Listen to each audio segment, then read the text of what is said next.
gives you the confidence that now of all times the Fury and AJ fight could be made considering the ego is involved? I just think that ego sort of dwindles a little bit with age. I'm definitely a testament to that.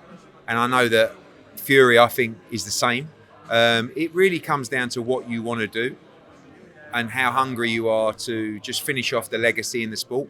Because I think if both guys don't make that fight happen, there will always be that was ridiculous, that fight never happened. And you know, from our side, we're ready to make the fight. But obviously it depends on Tyson Fury. There's nothing we can do about it, but he's a competitor. I think in his head he thinks he beats AJ, so I don't see why he wouldn't do it. What about in terms of, last we heard with Tyson Fury, of course, he retired, re-retired and retired, but also the Usyk versus Fury 3 trilogy was in some form announced. Usyk Fury 3, who wants to see it? Like, listen, I'd love to call for AJ. Look, AJ lost 115, 113 to Usyk in the second fight. It was a good fight. It was competitive. He didn't beat him, and Tyson Fury didn't beat him either. Who wants to see the third? No one. Just make the fight people want to see.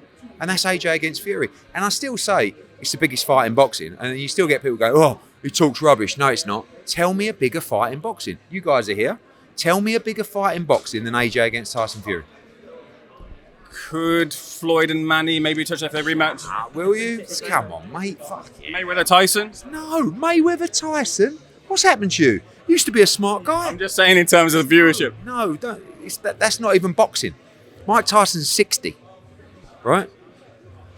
I'm talking about active fighters. Tell me a bigger fight in boxing. And even the people that say it's not still can't give me an example of what might be.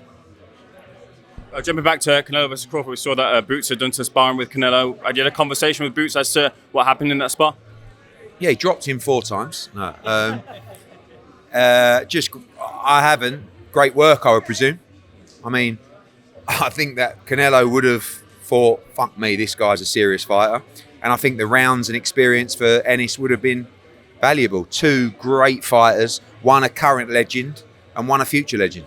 Canelo's may mention that he feels that people, when they talk about him slowing down and maybe not being as good a version as he once was, that's just because the opponents that he's faced haven't brought that out of him. Have you seen a fight that slowed down, or is it Canelo's reasoning right? I think he's slowed down, and I think that's natural. But it might be because of the opposition. I mean, I thought he was poor against William Skull, but let's be honest, he probably weren't that motivated.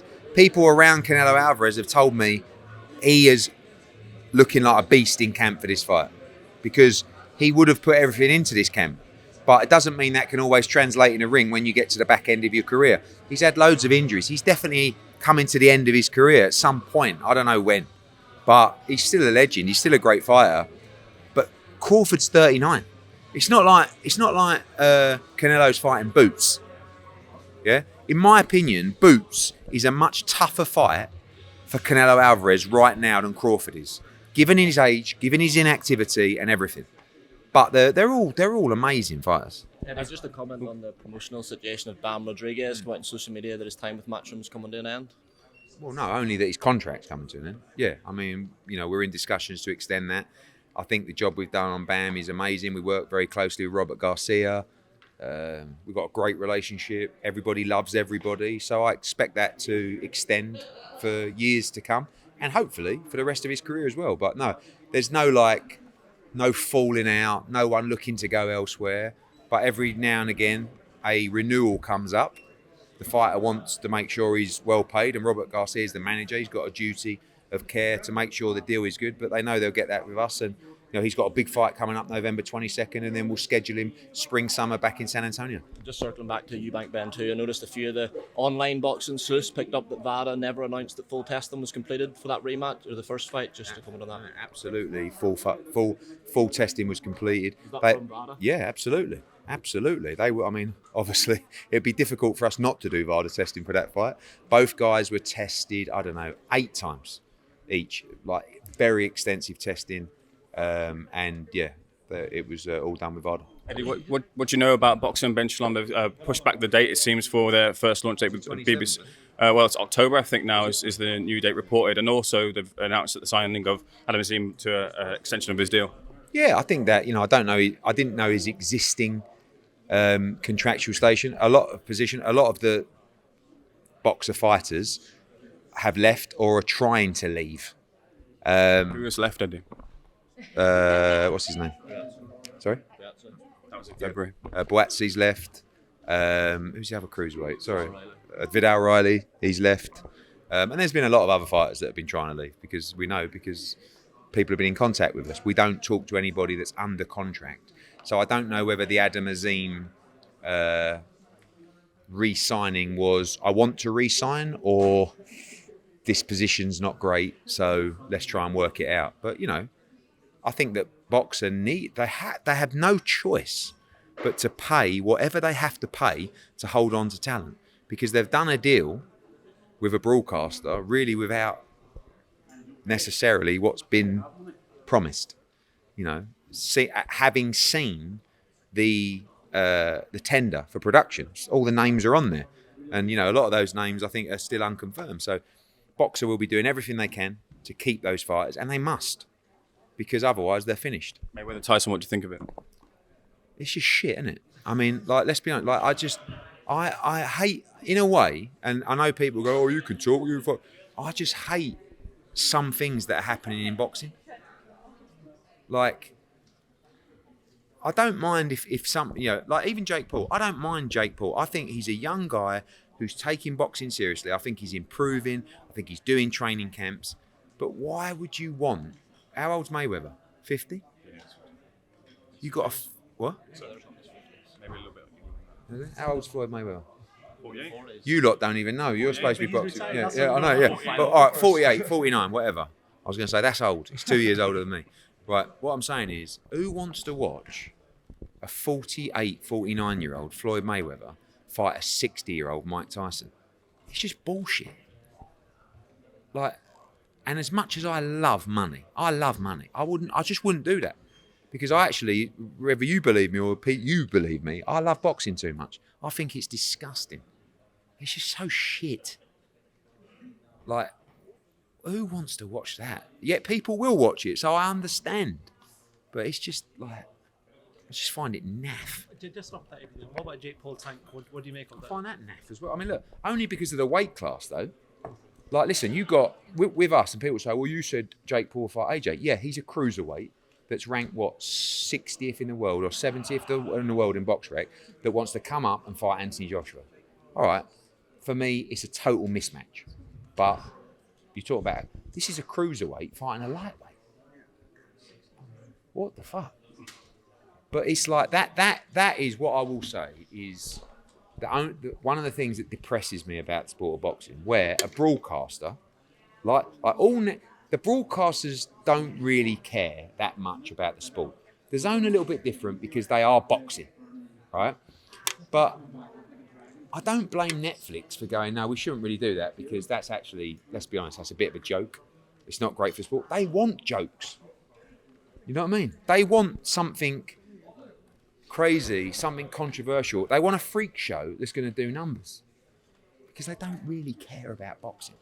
And sorry if that's going to ruffle feathers on Netflix. Watch my exclusive show next Wednesday. But that is the truth, isn't it? They're not boxing people. They're not out there going, we shouldn't really, this is just not for us. Not the right look. They just go, what's going to do the biggest numbers? Look what Jake Paul against Mike Tyson did. That's going to, imagine the numbers of that compared to Crawford-Canelo. Crawford-Canelo is one of the great fights for boxing, but it won't do anywhere near the numbers of Jake Paul against Mike Tyson. And unfortunately, that's the world we live in. Maybe I'm getting old. I just find it a little bit sad. Eddie, a very confident Paddy Donovan there. Bit of a cager, Lewis Crocker. What did you make of what we saw between both men? It's what we've seen. Lewis, by all accounts, has had a tremendous camp and he's in the shape of his life. And I don't know whether it's Billy telling him just to stay out of the backwards and forwards, but I think this time he's trying not to put any pressure on himself. Last time he was talking it up. He was going backwards and forwards and he came unstuck, really. I know he won the fight, but really, he was well on his way to losing the fight, and he's going to have to do something different this time. So Paddy I've never seen Paddy like this before. He's so confident, so cocky, and he's convinced that he wins this fight in style. Who's more pressure on Saturday night? I mean, there's always pressure at fighting at home, but even the Belfast faithful will agree that Lewis is the underdog in this fight, right? So I think the pressure's on Paddy Donovan, and I think that's what Lewis Crocker's trying to put out to the universe. No pressure on me. I was losing the first fight. People think I'm going to lose again, so, but the difference is this time, there's a world championship on the line. 36 minutes to make something happen, to change your life forever. And both guys have got to do it, got the opportunity to do it in front of a huge crowd at Windsor Park. Boxing's a never-ending rumour mill. There's talk coming from Vegas that Terence Crawford is carrying a shoulder injury. Terence, your best mate, sharing hockey together. Is anything you've heard? No, I've not heard any. I saw all the clips. I didn't think his answer was the most convincing, if I'm honest, but probably, well over 50% of what you read is bullshit anyway. So, I look more at the inactivity, I think, more than anything. When I flew to Riyadh with Crawford and Turkey and everybody, then I watched the Canelo fight. I left there thinking, I think Crawford's going to win. He exudes confidence. He's obviously got a tremendous IQ as well. But the closer it's getting, I just start picking holes in the jump to 68, the first fight there physically, the inactivity of Terence Crawford, the potential injury. And by the way, what is he, 39, 38, something like that? So you're going to get injured. But when you're so inactive, it's very difficult to be in the groove. I think the fight could be quite... passive early on. I think they're both going to be kind of trying to steal rounds, and I wouldn't be surprised if it was a tight or controversial decision either way. I do think it's a 50-50 fight. Is the buzz for that fight for you what it could be? A lot of people saying the promotional material's not really got them going yet. What's your thoughts on it? Look, it's a massive fight. Obviously, TKO are promoting it. They're not boxing promoters. It's not the same as doing just a UFC fight. I think, what I've seen from Vegas, everything looks incredible, but obviously everyone promotes differently. And some people target specific outlets. Some people, like me, talk to everybody, want to just get it out to the entire world, to as many different corners and outlets as possible. So the proof will be in the numbers, but it is a massive fight. Canelo saying that Crawford's a better fighter than Mayweather. Do you agree with that? No, I don't. But I think Crawford's a phenomenal fighter. The thing is with Crawford, and I was kind of goading him on this, and it's not his fault. His resume's not that impressive. Like I said to him, tell me your best win ever. This is what I said to him. And you know what he said? Ricky Burns. Right? Now, Ricky Burns is a great fighter. It's my guy. He's a 3-division world champion. But you can't say that he is, like one of the greats. He's one of the greats of Scottish boxing. But if you're talking about one of the greatest pound-for-pound fighters of all time, it's not Terence's fault that he hasn't been able to get those fights, but a lot of the guys that he's fought have been done. Even arguably Ricky Burns at the time. I know he went on to win other world championships, but he was kind of on the slide at that time. Kell Brook, Amir Khan, Gamboa, all of these guys. Who else did he beat? Ndongo, Errol Spence, another example. Terence is brilliant, but he's never actually really had many notable victories. This would be it. This would be an incredible achievement. But I just feel like at the age that they're at, what is going to happen in this fight? And I just see I don't think Terence, because he shouldn't, is going to take that many chances in the fight. He needs to use his movement, use his footwork, which Canelo doesn't like, and win rounds. And Canelo doesn't really like to force a fight. When did you last see Canelo really trying to get a finish? They've both got tremendous IQs, and I think it'll be a bit of a stalemate earlier on. Then I think it will light up a little bit, and I think it will be a close decision either way. But I see Canelo Alvarez winning by decision. I do want to ask about Anthony Joshua as well. Obviously, he put out that post on his Instagram stories, and social media blew up, and it looks like he wants that fight with Tyson Fury. Yeah, of course. What's the latest with him? When's he coming back? And when are we sort of starting these talks with Tyson So Fury? the last couple of weeks have been great because AJ's back in training. He's been getting camp ready. The injury's healed, ready to go. And that post that I saw yesterday, I didn't know he was going to post that, but when I saw it, I was like, go on, fucking AJ, stick it up. And that, what that is really, forget whether Fury does anything about it, that's telling you he's ready. He's ready, he's hungry, he wants to return. There's been no talks about the Tyson Fury fight, other than, obviously His Excellency's talked about he wants to make that fight happen. But it really comes down to Tyson Fury. AJ's put his flag in the sand and said, we're ready, let's make the fight. And if Tyson Fury wants the fight, then the fight will happen. Both guys will have an interim fight. AJ's will be January, February, and we'll lock that in over the next 2 weeks. Ghana is a very real possibility. I would love to do it. I would love to see AJ fight in Africa. I think it would be incredible. And then, we'll see what happens. But for me, AJ's ready. He's got the hunger. and he wants the big fights. You feel like 2026 is going to be the end of the big boys, AJ, if you do reckon that's Yeah, I mean, look, it just depends what happens, doesn't it? If AJ goes out, wins in February, and then beats Tyson Fury, obviously he's going to carry on. Yeah, but certainly you've definitely got that era, Usyk included, that are coming into the last 12, 18 months, 24 months certainly of their career. Just talking about Usyk, he pulled off a few good dance moves. I'm sure Yeah. you were impressed. It seemed to ruffle a few feathers that, people are saying he's supposed to be injured, but he's dancing like that. What did you make of that? Listen, I don't know whether he's injured, but if you don't want to fight, or if you're not ready to fight, you say you're injured.